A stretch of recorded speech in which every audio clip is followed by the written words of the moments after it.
I froze when I saw Amber standing at my door with 2 big suitcases. Evan was right behind her, smiling like he owned the place. My first thought was that maybe they had come too early, maybe they were staying the night after the housewarming. But then Amber spoke, and her words cut through the air like a knife. Dad said this place is ours now. Didn't he tell you? I laughed at first, waiting for the punchline. But she didn't laugh back. Her face was serious, cold even.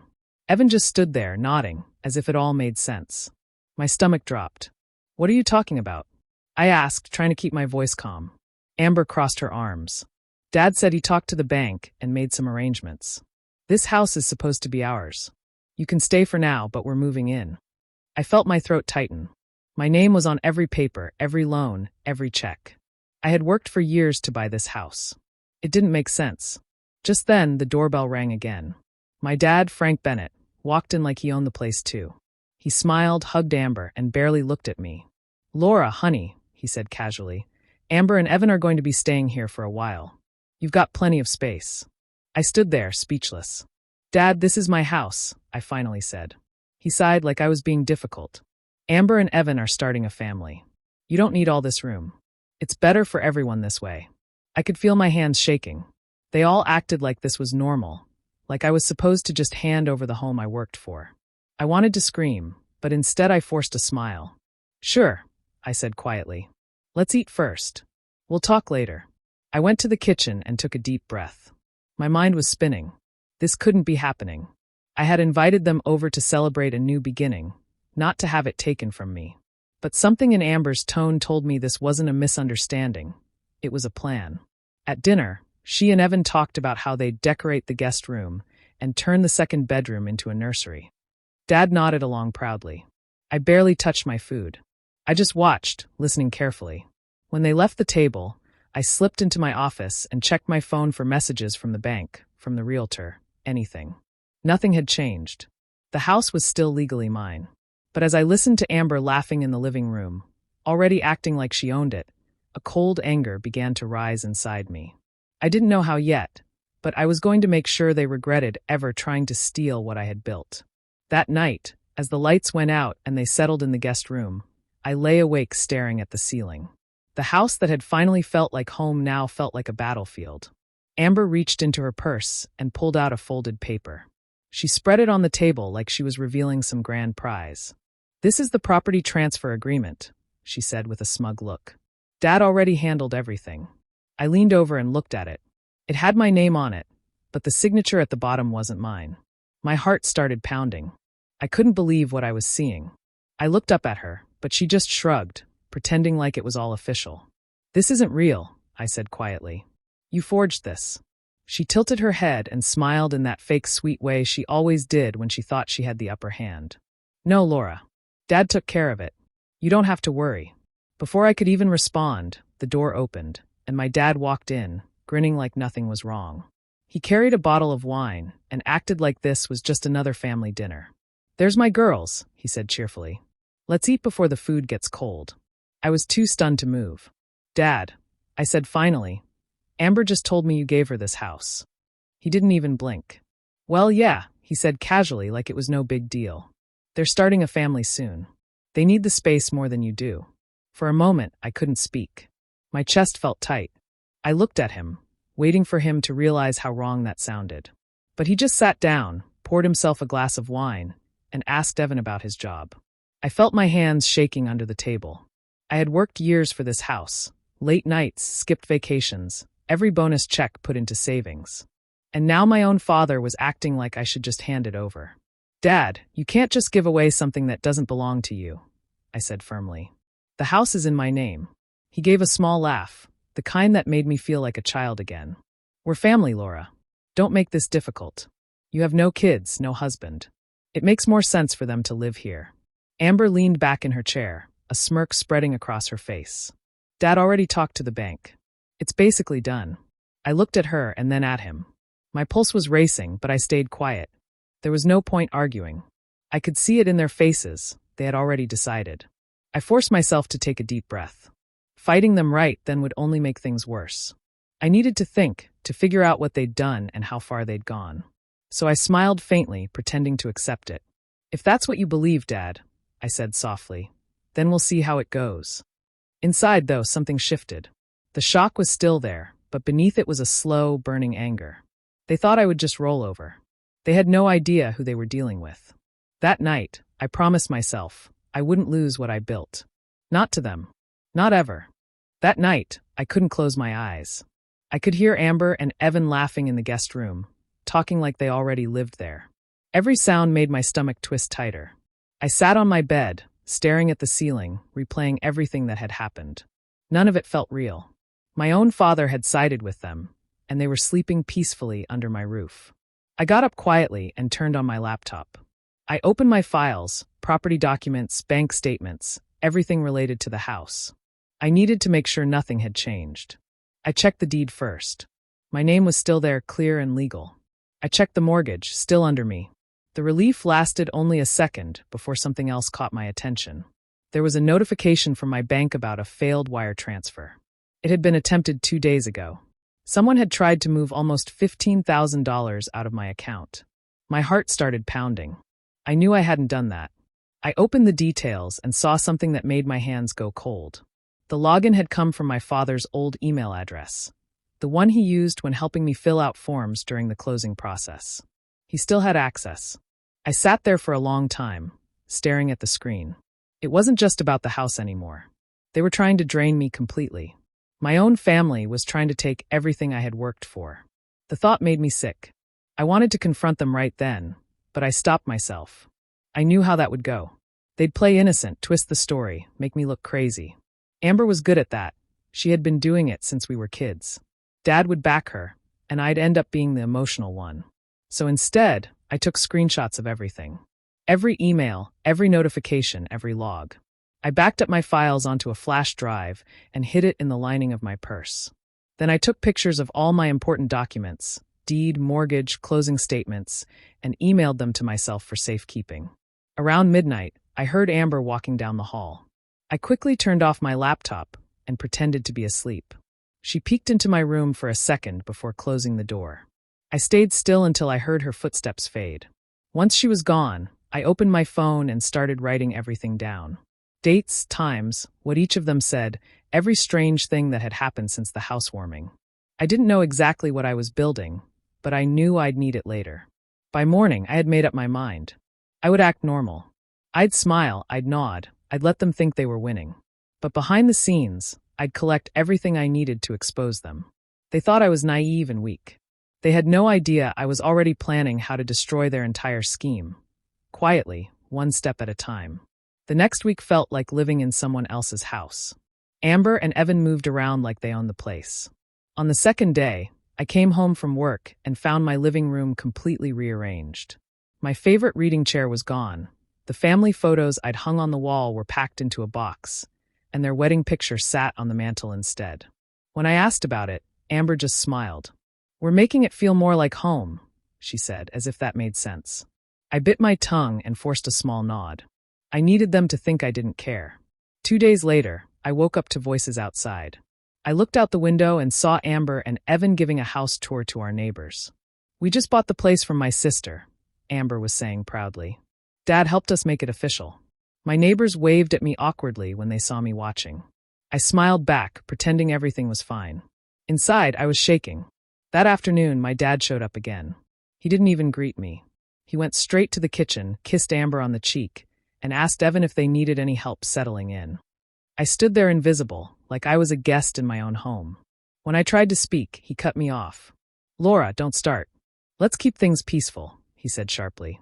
I learned to keep quiet. I started recording every conversation on my phone, quietly, discreetly.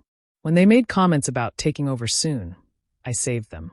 When they insulted me or mocked how slow I was to accept the change, I wrote it down. Every sneer, every small jab went into a folder on my laptop labeled House File. At night, I took photos of the changes they made.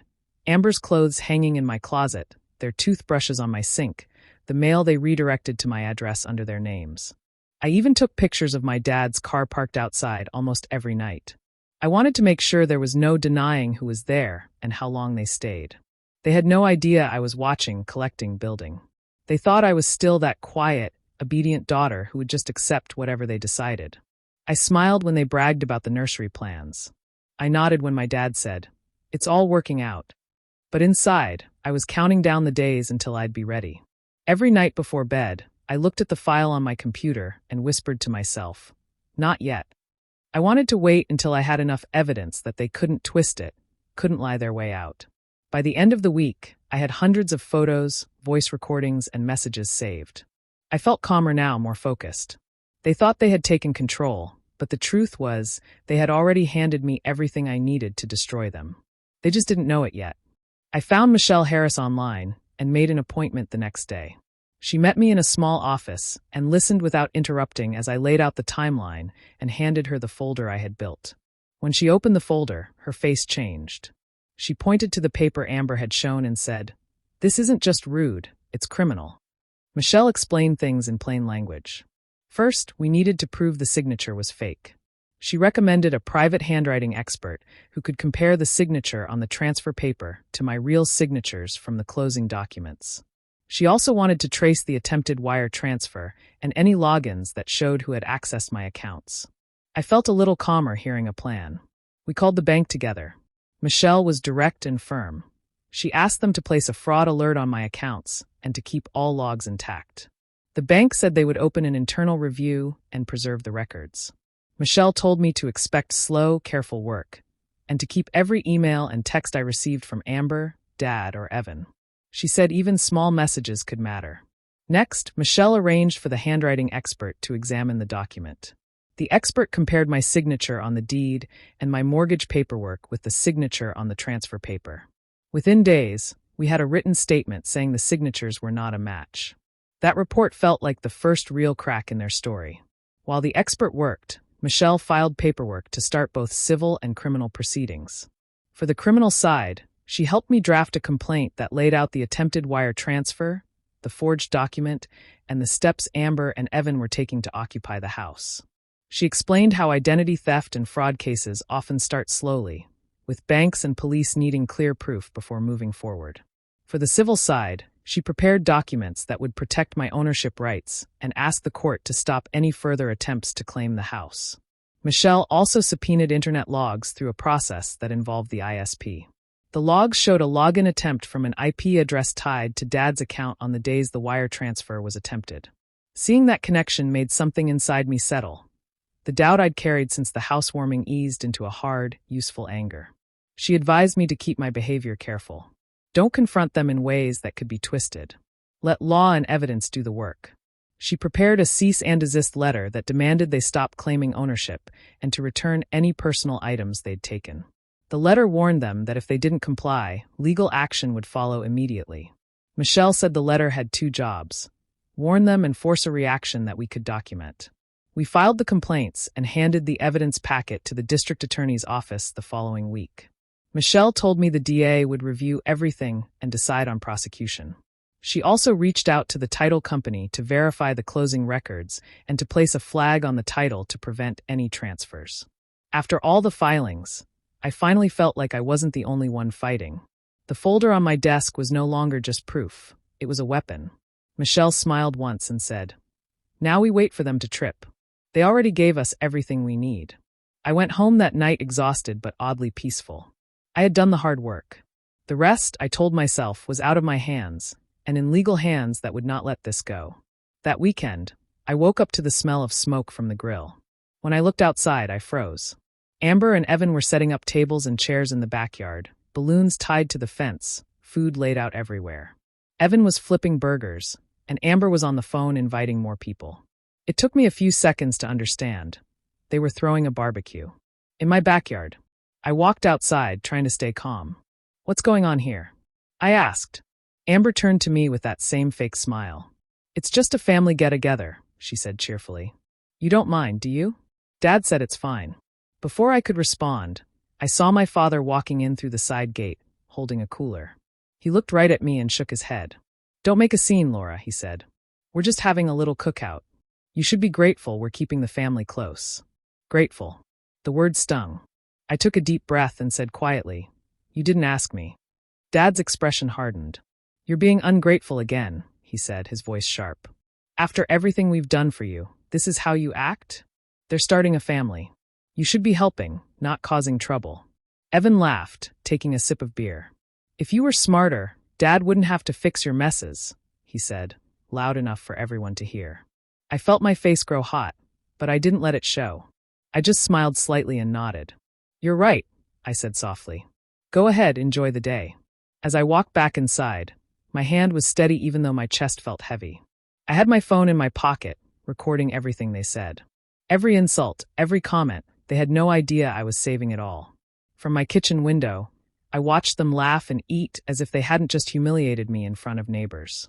My dad clapped Evan on the back, proud and relaxed. Amber looked so pleased with herself. It made me sick to see them using my home like a trophy. Later that evening, I called Michelle. I told her what had happened. She didn't sound surprised. Good, she said. Let them keep going. Every extra day they stay there makes the case stronger. They're showing clear intent. They're not just mistaken, they're taking over. I wanted to believe her, but it didn't make it easier. It hurt watching my family treat me like I didn't matter.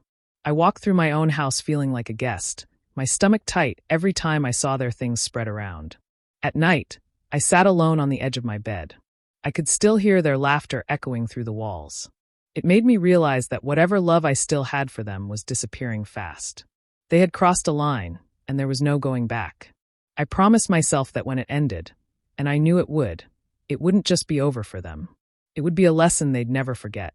Monday morning came quietly, but I knew it was going to be the day everything changed. Michelle had arranged everything with the sheriff's office. I didn't have to lift a finger.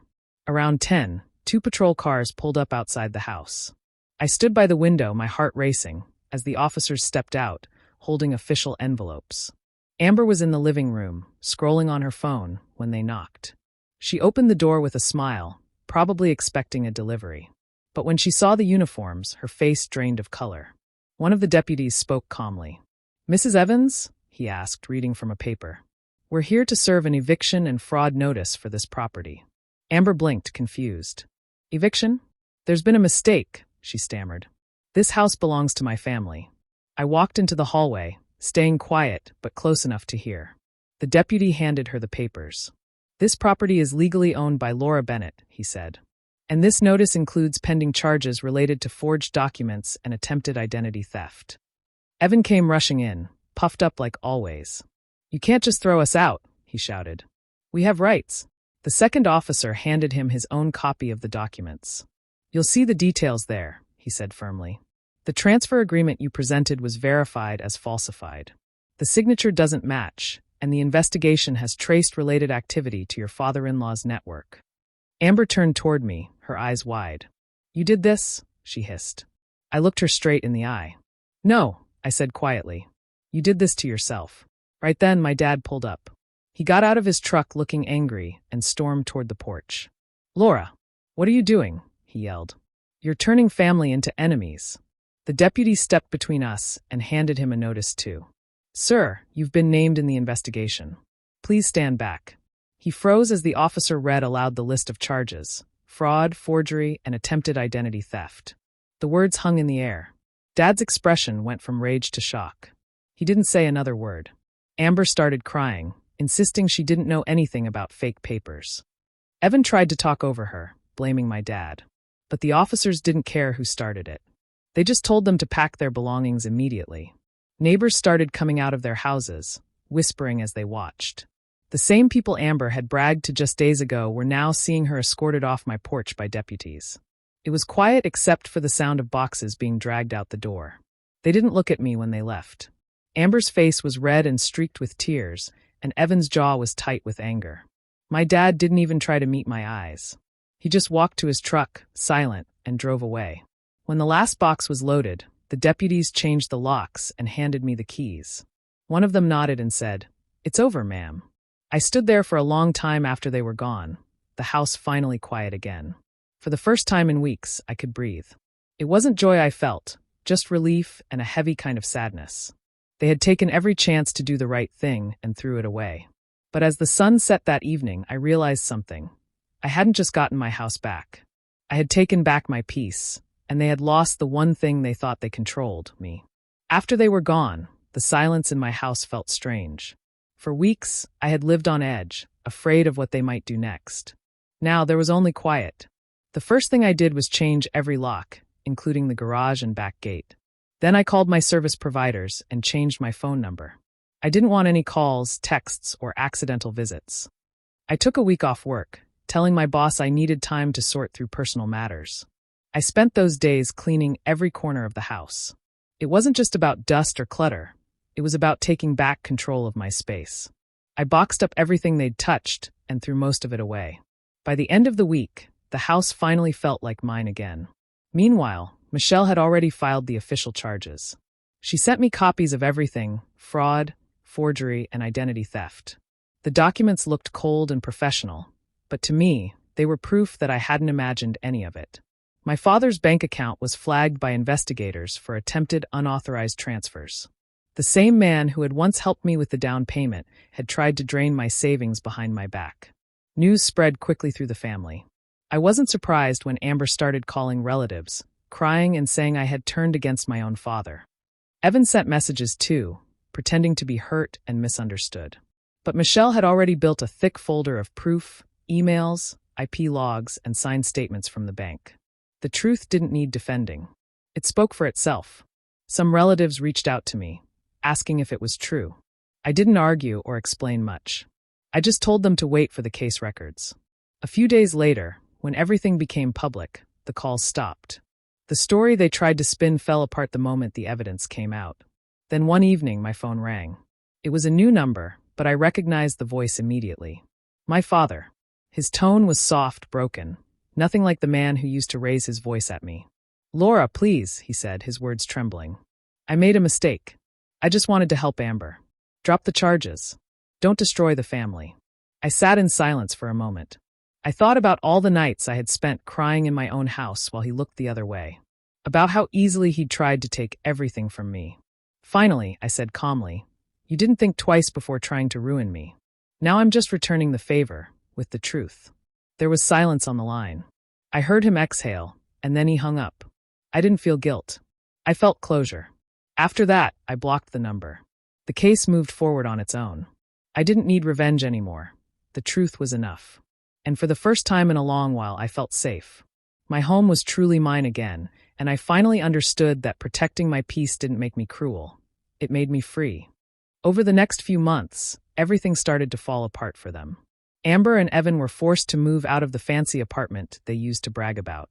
With the fraud investigation hanging over them, no one wanted to be associated with their names. Evan lost his job first. His company didn't want the bad publicity. Then Amber's employer quietly let her go too. They ended up renting a small, rundown place on the edge of town. I didn't gloat or post about it. I didn't need to. Karma was already doing its work. Every choice they made had finally caught up with them. Frank wasn't spared either. His retirement fund, the one he had bragged about since I was a kid, was frozen when investigators found irregular transfers connected to the forged documents. He called a few more times, leaving voicemails asking for forgiveness, but I never replied. For once, he had to live with the consequences of his own actions. Meanwhile, my life slowly returned to normal.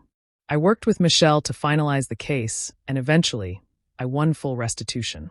The property, the funds, and even legal fees were all secured in my favor. It wasn't about the money anymore. It was about justice. But the house, it no longer felt like home. Every wall had memories of those tense days, their voices, their laughter as they plotted behind my back. No matter how much I cleaned or redecorated, the house still carried the weight of betrayal. One evening, after standing in the living room for a long time, I made my decision. 6 months later, I sold the house. Not because I needed to, but because I wanted a new beginning, a place untouched by the past. A young couple bought it, full of dreams and excitement. Seeing their joy reminded me of how I once felt before everything happened. On the day I moved out, I walked through each room one last time. The sunlight came through the same window where I used to sit, drinking coffee and wondering what would happen next. I smiled for the first time in months, realizing I had survived it all. Before I locked the door for the final time, I left a short note on the kitchen counter. It said, "This house never belonged to you, but the lesson will." I didn't sign it. I didn't need to. As I drove away, I didn't look back. The house disappeared in the rearview mirror, and with it, the pain of everything they tried to take from me. I had lost family, yes, but I had gained peace, strength, and the knowledge that no one could ever use love as a weapon against me again. The past was behind me now. Ahead of me was a new life, one built on my own terms, with no apologies and no shadows. A year later, my life looks completely different. I now live in Denver, in a quiet townhouse that feels warm and peaceful. The mornings are calm, the streets are lined with trees, and for the first time in a long while, I wake up without that tight feeling in my chest. My golden retriever, Max, greets me every day with his wagging tail, reminding me that love can be simple and pure. Starting over wasn't easy. After selling the old house, I moved with just a few boxes and a heart that still felt bruised. But slowly, day by day, I built something new. I focused on my work, made new friends, and created a space that truly felt like mine. There are plants by the window, books on every shelf, and laughter instead of tension. It's quiet, but it's the kind of quiet that feels safe, not lonely. Sometimes, when I sit on the porch in the evenings, I think back to everything that happened. I still find it hard to believe that my own family, my father and sister, could turn against me so easily. The memory of that night, when they arrived with their suitcases and fake documents, still flashes in my mind from time to time. But it doesn't hurt the way it used to. Now, it just feels distant, like something that happened to someone else. People often say time heals everything. I don't think that's completely true. Time doesn't erase betrayal. It just helps you see it more clearly. I no longer look for explanations or apologies. I understand now that some people are driven by greed and entitlement, and nothing you do will ever make them see how wrong they are. What matters is how you choose to respond. My peace became my revenge. Not through anger or payback, but by living well, by being free from the chaos they tried to drag me into. I used to think revenge meant seeing them suffer. Now I know it simply means refusing to let them control a single piece of your life anymore. I've learned that family isn't just about who shares your DNA. It's about who shows up for you with honesty, kindness, and respect. The people who stand by you when you have nothing, not the ones who try to take everything when you finally succeed. When I look around my home now, I see the life I built on my own. I see strength where pain once lived. That night they tried to steal my house could have broken me. But instead, it became the night I took my power back. As Max curls up beside me and I sip my evening tea, I feel something I once thought I'd never have again, peace. And in that peace, I found everything I was ever searching for.